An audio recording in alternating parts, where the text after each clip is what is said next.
Assalamualaikum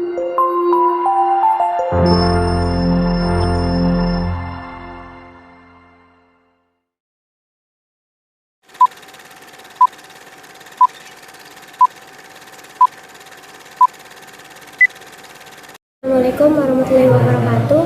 Pamirsa, Wilujeng Kata Pangsare sasigirana Ravana Mayaswari. Dina acara Warta Bogor, warta anu garis kapidangkeun nyaeta korban longsor di Desa Tenjolaya diajar di tenda. Pamirsa, puluhan murid sekolah di Perkebunan Dewata, Desa Tenjolaya, Kecamatan Pasir Jambu, Kabupaten Bandung, nu dina tanggal 8 Maret 2022 kena kaurut. Masih kene diajar di tenda darurat.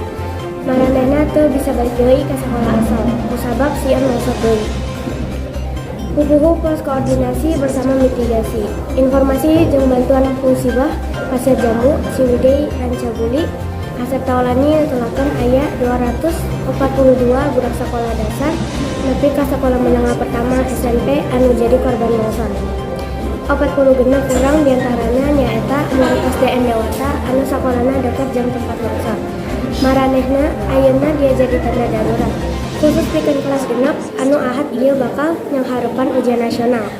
Di saperpuluh minggu katupang, maranehna cicing jeung diajar di imah kepala sekolah SDN Cisondari. Pamirsa, mung sakitu nu kapihatur, wilujeng katepan deui dina warta nu bakal dongkap. Amit mundur amit mungkur. Wassalamualaikum warahmatullahi wabarakatuh.